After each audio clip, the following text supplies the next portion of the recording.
Masih resipi si Rou Matum Thongba tawdorabani hojikta market lerakpani asema Rou ni ana akoina Matum Thongge hari pieces mana khara phajana dum kahal muida dum kahal lakpani smaina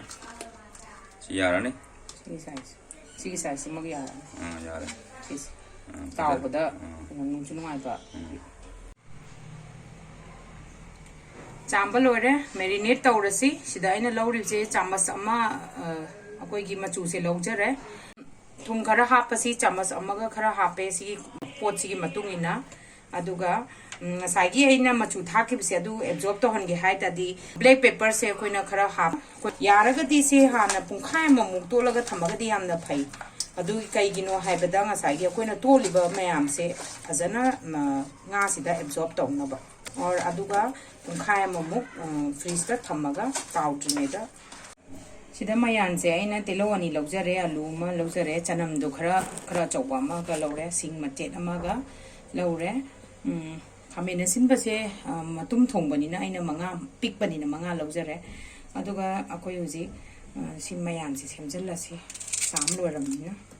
आइना खामेन सिनबा मंगा लौजरी लौरी से सागी मतुम थोंबददिने nga matum thongbadadine khamena sinba khari yam tak tawbasina ne mahi hawe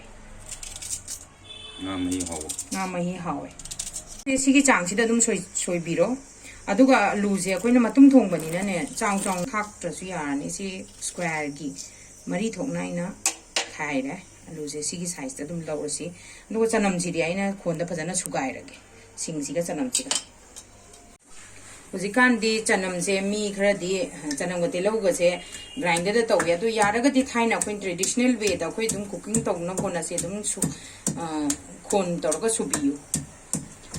aduna hena healthy oi bani kana bi hele dana aduna hena kana bu su hele koi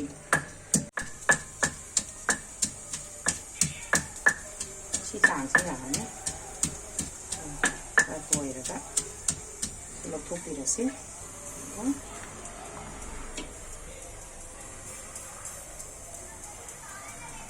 이제 좀 먹고 신지주 좀 수도하세.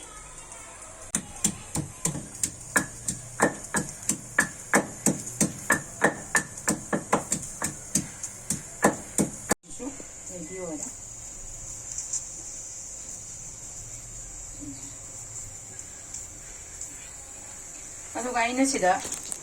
Case बतासे आइना अहुम लौजरे अदुगा आइनि पोपसे आइगी ददि आइना मचा मचा ककपनिना अनिगी मसुंग अनिगी चांग the ओइना लौरे आइगी से अदुगा खामेना सिनबसे मबुक से मरु से के से लथोसे सिजे खामेना सिनबसे अजना मरु से लथोपिरस मतस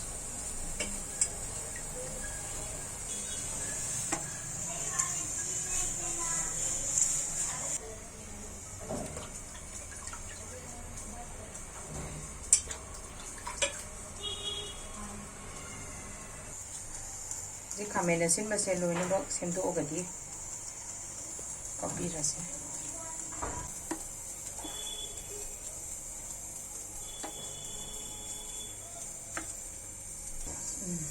सुमाइन तौजना आइगी खामेना सिनबा सुजु लोइसले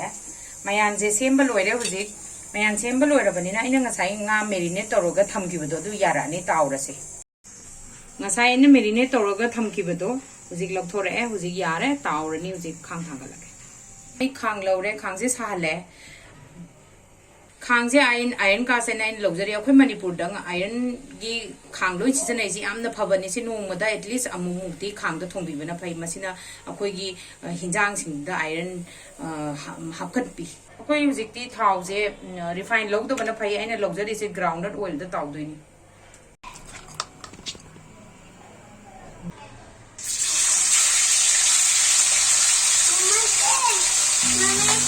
चलो nga tao đi tao tung vào đi चलो तो yam thử đi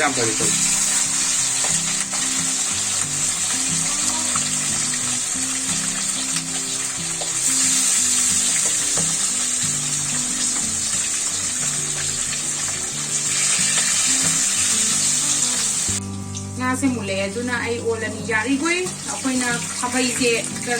khabai khada bana phai mula akan do oina on se aduna tani nga se toy be chance le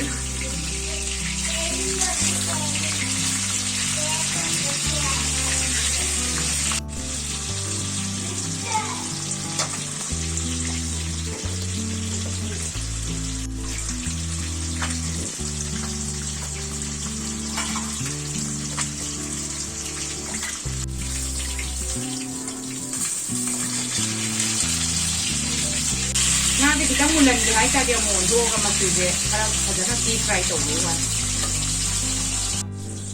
Ini place ngata waham na bani, ya raga di tisu na dum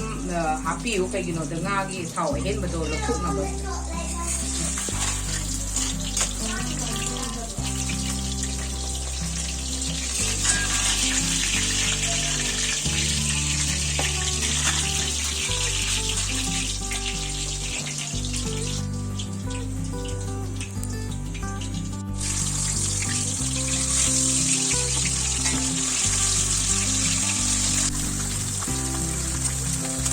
Susi nasi garam mani.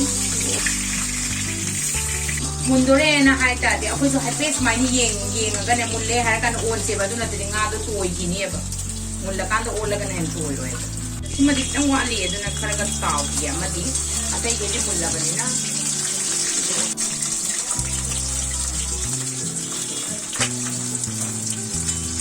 nga do taw lo ra ga ni no di thong ma se du di si nga thong ba di ai na hangam thau ina kitang thang lo re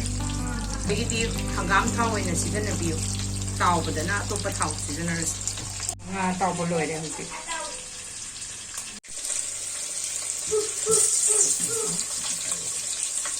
lo ting lo han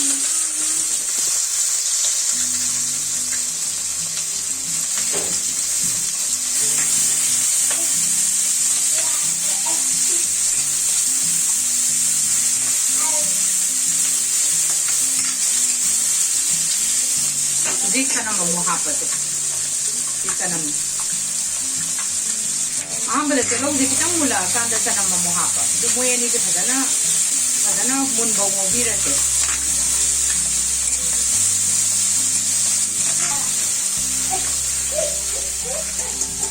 Kara mula akanda hingje muhapa.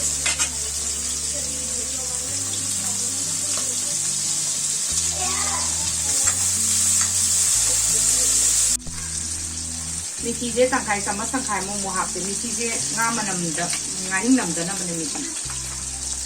jira tangkai anda sama tangkai anda adu ka pi ene thakpe bu masala se tadi ro maruga jira ga di powder ne kam sama hapsalo तो मतलब ना का क्या है कोई जब मचन available होता है आपके मचन का सब मानो मचन मसाला तो दिख आ रहे सी मरोई से आ रहे हैं जो ना खमे न चिन का सिंगो ngो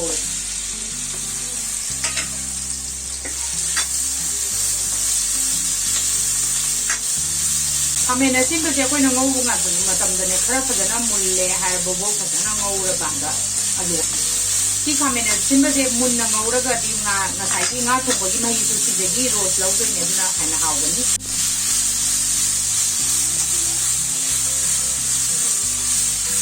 खमेन सिंबजे येंगो सिदा सुमाइना अखोनी येंग कांदा फजना मुंझ लई दे सी यारा पदोरे अदुदा अखोय सी हे याबगा अखोय अलू जो हासल होगे सिदा चप चारे सी मतम सिदा लो हापदबने मसागे लो मन खाइ गिदो जो हापे वो भी रसी आइना थाव सी यामना हापदबना नि थाव याम हापदो मसाई तावबदा लो यावबने याम हापदबना फदिना थाव फरा हंदबने मही हापजे दो मचू दुख लपद मतंग दा हापने मही दो हापगा मचू से मो तम तमो भी चांग दे यान मा असai kan na ngok khale yi matam da ka sala ga de ko yi ya se dum lai thabiu mahi se aina da ka ro mutum ina ide brown bowl ani makai hap ka थोड़ा हाप लोजरगा उजे आइना तौदे जे पूरा फजना सवल लोयरकांदा सौरगा आलू सु मुला आकांदा ꯑꯩꯈꯣꯏꯅ ꯉꯥ ꯃꯇꯨꯝ ꯊꯥꯛꯀꯗꯕꯅꯤ ꯑꯗꯨꯏ ꯃꯃꯥꯡꯗ ꯑꯗꯨꯝ ꯍꯩꯔꯤꯕꯣꯞꯁꯦ ꯍꯧꯖꯤꯛꯇꯒꯤ ꯑꯗꯨꯝ ꯍꯥꯞꯆꯜꯍꯧꯔꯁꯤ ꯉꯁꯥꯏꯒꯤ ꯑꯩꯅ ꯍꯩꯔꯤꯕꯣꯞ ꯂꯧꯕꯁꯦ ꯁꯤ ꯃꯤꯅꯤꯠ 30ꯃꯨꯛ ꯐꯖꯅ ꯁꯧꯍꯟ ꯂꯣꯏꯔꯕꯅꯦꯁꯦ ꯑꯗꯨꯒ ꯍꯧꯖꯤꯛꯀꯤ ꯁꯤ ꯃꯇꯥꯡꯁꯤꯗ ꯑꯩꯈꯣꯏꯅ ꯍꯤꯡꯁꯦ ꯊꯥꯛꯆꯜꯂꯁꯦ ꯁꯧꯔꯤꯉꯩꯗ ꯑꯩꯈꯣꯏꯁꯦ ꯍꯤꯡꯁꯦ ꯍꯥꯟꯅ ꯊꯥꯛꯑꯁꯨ ꯌꯥꯏ ꯑꯗꯨꯒ ꯑꯩꯗꯤ ꯍꯧꯖꯤꯛ ꯁꯧꯔꯀꯥꯟꯗ ꯑꯣꯏꯅ ꯊꯥꯛꯄꯅꯤ ꯑꯗꯨꯒ ꯑꯂꯨꯁꯦ ꯃꯨꯜꯂꯛꯑꯦ ꯍꯥꯏꯔꯀꯥꯟꯗꯨꯗꯅꯦ ꯉꯥ ꯃꯇꯨꯝꯁꯦ ꯍꯥꯞꯀꯗꯕꯅꯦ ꯑꯂꯨꯁꯦ ꯃꯨꯜꯂꯕ ꯌꯦꯡꯁꯤ ꯑꯣ ꯈꯤꯇꯪ ꯋꯥꯠꯂꯤ ꯑꯂꯨꯁꯦ ꯈꯤꯇꯪ ꯋꯥꯠꯂꯤ ꯑꯗꯨꯅ ꯉꯥꯏꯍꯥꯛ ꯃꯤꯅꯤꯠ 5 ꯑꯃꯨꯛꯀ ꯁꯧꯔꯒ ꯌꯥꯔꯛꯑꯅꯤ ꯃꯍꯤꯁꯦ ꯈꯤꯇꯪ ꯂꯥꯡꯇꯛ ꯂꯩꯔꯤꯁꯦ ꯃꯇꯨꯡꯗꯗꯤ ꯑꯗꯨꯝ ꯃꯍꯤ ꯈꯔ ꯑꯗꯨꯝ ꯌꯥꯎꯔꯒ ꯆꯥꯅꯕꯅꯤ ꯆꯞ ꯆꯥꯔꯦ ꯑꯂꯨꯁꯨ ꯃꯨꯜꯂꯦ ꯇꯨ ꯐꯖꯅ ꯑꯂꯨꯒꯁꯦ ꯑꯂꯨꯒꯁꯦ ꯐꯖꯅ ꯃꯨꯜꯂꯦ ꯁꯤꯗ ꯃꯇꯨꯝ ꯊꯥꯛꯆꯜꯂꯁꯦ ꯑꯩꯒꯤꯗꯤ ꯊꯨꯝ ꯃꯣꯔꯣꯛꯁꯦ ꯈꯤꯇꯪ ꯊꯥꯛꯑꯦ ꯀꯩꯒꯤꯅꯣꯗ ꯍꯣꯔꯦꯟ ꯀꯣꯟ ꯊꯥꯛꯇꯣꯏꯅꯦ ꯑꯉꯥꯡꯈꯩ ꯌꯥꯎꯕꯅꯤꯅ ꯃꯣꯔꯣꯛ ꯍꯥꯟꯅ ꯊꯥꯛꯄ ꯌꯥꯗꯕꯅꯤꯅ ꯀꯣꯟꯅ ꯃꯣꯔꯣꯛ ꯃꯆꯨ ꯊꯥꯛꯇꯣꯏꯅꯤ ꯑꯉꯥꯡ ꯃꯣꯔꯣꯛ ꯆꯥꯗꯕꯅꯤ ꯃꯇꯨꯝꯁꯨ ꯑꯗꯨꯝ ꯊꯥꯗꯕꯤꯔꯁꯤ ꯑꯗꯨꯒ ꯊꯨꯝ ꯊꯥꯛꯇꯣꯏꯅꯤ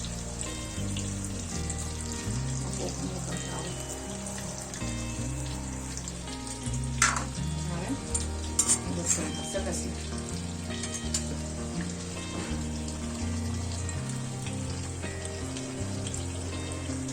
ꯁꯤ ꯊꯨꯝꯁꯦ ꯊꯥꯛꯑꯦ ꯑꯩ ꯍꯧꯖꯤꯛ ꯊꯨꯝ ꯆꯥꯡꯒꯤ ꯃꯇꯨꯡ ꯏꯟꯅ ꯑꯩꯈꯣꯏꯒꯤ ꯆꯥꯡ ꯃꯇꯨꯡ ꯏꯟꯅ ꯊꯨꯝ ꯊꯥꯛꯀꯅꯤ ꯌꯥꯔꯛꯑꯅꯤ ꯑꯩꯈꯣꯏꯅ ꯉꯥ ꯊꯣꯡꯕ ꯃꯇꯝꯗ ꯃꯇꯨꯝꯁꯦ ꯐꯖꯅ ꯇꯥꯎꯈ꯭ꯔꯕꯅꯤꯅꯅꯦ ꯌꯥꯝꯅ ꯁꯤ ꯑꯃꯨꯛ ꯌꯥꯝꯗꯤ ꯃꯨꯟꯕꯩ ꯗꯔꯀꯥꯔ ꯇꯥꯗ꯭ꯔꯦ ꯁꯤ ꯂꯣꯏꯁꯤꯟꯕ ꯌꯥꯔꯦ ꯃꯣꯔꯣꯛꯁꯦ ꯆꯥꯃꯁ ꯑꯃꯃꯨꯛ ꯊꯥꯛꯑꯁꯤ ꯃꯣꯔꯣꯛ ꯈꯔ ꯍꯥꯏꯕꯤꯔꯣ ꯁꯤꯗ ꯃꯣꯔꯣꯛ ꯊꯥꯛ ꯂꯣꯏꯔꯒ ꯂꯣꯏ ꯀꯪꯁꯜꯂꯛꯇꯣꯔꯦ ꯌꯥꯔꯦ ꯑꯗꯨ ꯐꯗꯤꯒꯣꯝ ꯂꯥꯁꯇ ꯐꯗꯤꯒꯣꯝ ꯆꯥꯏꯁꯜꯂꯁꯤ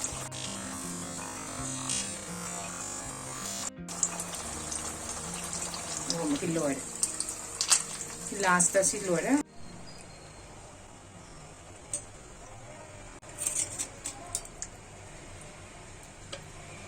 ꯂꯣꯏꯔꯦ ꯑꯩꯈꯣꯏꯒꯤ ꯉꯥꯁꯦ ꯌꯥꯝ ꯐꯖꯅꯁꯨ ꯃꯁꯛꯁꯨ ꯃꯆꯨꯁꯨ ꯌꯥꯝ ꯐꯖꯔꯦ ꯍꯧꯖꯤꯛ ꯆꯥꯕꯗꯁꯨ ꯌꯥꯝ ꯍꯥꯎꯔꯅꯤ